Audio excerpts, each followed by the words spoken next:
Hello, hello! Je suis très heureuse de pouvoir encore vous parler de mes lectures. Oui, ça fait un moment, mais vous savez déjà pourquoi. Aujourd'hui, ma sélection du mois de juin, 2 romans. Donc voici le premier, Un traître pour amant. Bon, l'histoire, 2 amants, ensemble depuis à peu près un mois, et vivent des nuits passionnées, torrides même. Daisy est serveuse et Léo, PDG. Dans cette relation, Léo ment. Il cache à Daisy sa véritable identité, car il est responsable de l'incarcération de son père. Daisy est très amoureuse de lui et découvre qu'elle attend un enfant de lui. Mais que peut-elle attendre de lui alors qu'il dit, haut et fort, qu'il veut rester célibataire? Léo prend son courage à 2 mains et s'apprête à lui annoncer qui il est. Et la découverte d'un chiot abandonné reporte sa vérité, sa révélation à plus tard. Il espère qu'une fois ébloui par le luxe, par sa puissance financière et tout ce qu'il est en mesure de lui apporter, elle lui pardonnera son petit mensonge. Au lieu de cela, en apprenant sa véritable identité, elle se sent trahie et s'en va sans lui annoncer sa prochaine paternité. Le temps passe.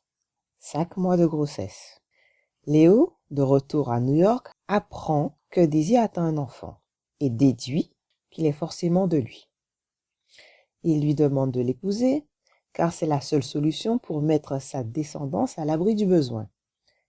Elle réfléchit. Il tient à ce qu'elle s'installe chez lui et lui demande humblement de rester avec lui jusqu'à la naissance du bébé. Bien sûr, l'attirance physique est toujours là, et il la lui manifeste.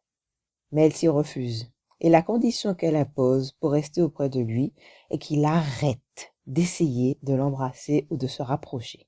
Elle craint en fait de ne pas pouvoir lui résister. En effet, elle a peur d'elle-même. Daisy est une artiste peintre qui n'a pas confiance en elle. Pour y remédier, Léo a discrètement mis sa toile aux enchères lors d'une vente de charité qui aide les enfants des rues. Les richissimes participants n'en connaissent pas l'auteur, mais ont reconnu le talent ou une toile de valeur. Les enchères s'envolent et Daisy est obligée de réaliser qu'elle se trompait depuis le début, qu'elle a du talent. Cet événement précipite leur relation. Le rapprochement est inévitable et celui-ci est à l'initiative de Daisy. Pendant ce moment d'intimité, Léo renouvelle sa demande. La réponse est d'abord négative, puis Daisy cède, car elle se sent encore amoureuse de lui. Quelques jours après, contrat de mariage, lune de miel. Et où donc? Ben en Grèce, sur une île privée. C'est dans ce lieu paradisiaque que Léo confie son secret, non pas son, mais ses secrets à sa femme, parmi lesquels il y a des révélations sur sa naissance. Retour de lune de miel, la vie commune est idyllique jusqu'à la naissance de leur enfant, une fille. Parce qu'elle pleure dans ses bras, Léo est persuadé qu'elle, Livy, sa fille, a vu en lui un être monstrueux comme le qualifiaient ses parents. De peur d'être aussi rejeté par sa femme dans un avenir proche, il préfère la quitter ce jour et lui rend sa liberté, malgré l'amour qu'elle lui porte, ou plutôt à cause de l'amour qu'elle lui porte. Il a peur de la décevoir, qu'elle voie le véritable monstre qu'il est. Elle part s'installer sur la côte, près de la mer, pour reconstruire sa vie. Entre-temps, les événements se précipitent du côté de Léo. Il réalise qu'il a besoin de sa femme. Il part la retrouver, lui déclare son amour alors qu'il se pensait incapable d'aimer. Ils reprennent leur vie commune à New York. Livy a 7 mois et Daisy annonce qu'elle est enceinte de leur 2e enfant. Quelques mots sur le titre. Le titre. Traite. Pourquoi traite? On parle de traite quand il y a un groupe, une équipe, que sais-je, et que l'un d'entre eux trahit les autres. Mais là, Léo n'a jamais été dans cette situation-là. Donc, il n'y a pas de traîtrise. Sauf si on considère que le fait qu'il ait caché qui il est soit considéré comme une traîtrise. Mais c'est un peu fort, je trouve. J'aurais plutôt vu comme titre un ennemi pour amant, où on peut considérer qu'il a trahi sa confiance. Dans ce cas-là, qui dit trahison, dit traite. Oui, bon. J'imagine que ça ne doit pas être facile de trouver des titres différents pour chaque roman. Donc on va dire que ça se tient quand même. Alors j'ai trouvé le début un peu mou. J'ai eu à poser ce roman plusieurs fois. Et je n'ai pas ressenti l'urgence d'y revenir comme avec certains autres. Pour cela, je donne 4 étoiles. Parce que, malgré tout, l'affaire rattrape. Il se sépare, il réfléchit, des changements s'opèrent en lui, il revient, etc. J'aime bien quand ça se termine comme ça. Alors, autre chose. Il y a de forts rebondissements dans ce roman que je n'ai pas du tout évoqués. Je veux bien vous raconter, mais je laisse quand même quelques zones d'ombre pour que vous puissiez être émerveillés par l'imagination de l'auteur. Il y a aussi 2 ou 3 personnages dont je n'ai pas du tout parlé, qui pimentent un peu le tout. Donc en fait, ce roman, il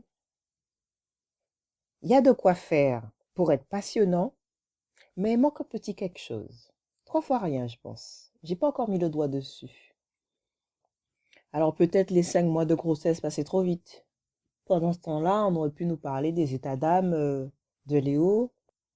Est-ce qu'elle lui manque, est-ce qu'elle lui manque pas Petit aparté pour finir. La couverture.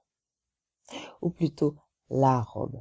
J'aime la robe, ou du moins ce qu'on voit de la partie supérieure. J'imagine qu'elle est mi-courte, ou on va dire mi-longue, classe en fait, juste au-dessus du genou.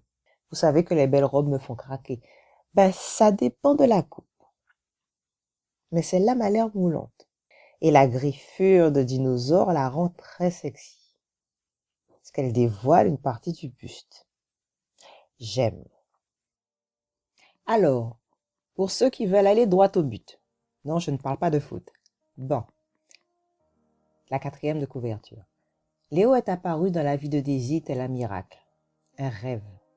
Avec son regard ténébreux et son sourire dévastateur. Dès le premier instant, elle a été séduite par son charme viril. Et tous deux savourent depuis lors des nuits exquises. Hélas, le monde de Daisy vacille quand elle apprend que son amant n'est autre que Léonidas Niarchos, l'homme qu'elle tient pour responsable de la mort de son père. Anéantie, elle décide de le fuir sans lui révéler qu'elle attend son enfant. Jusqu'à ce que Léonidas découvre son secret.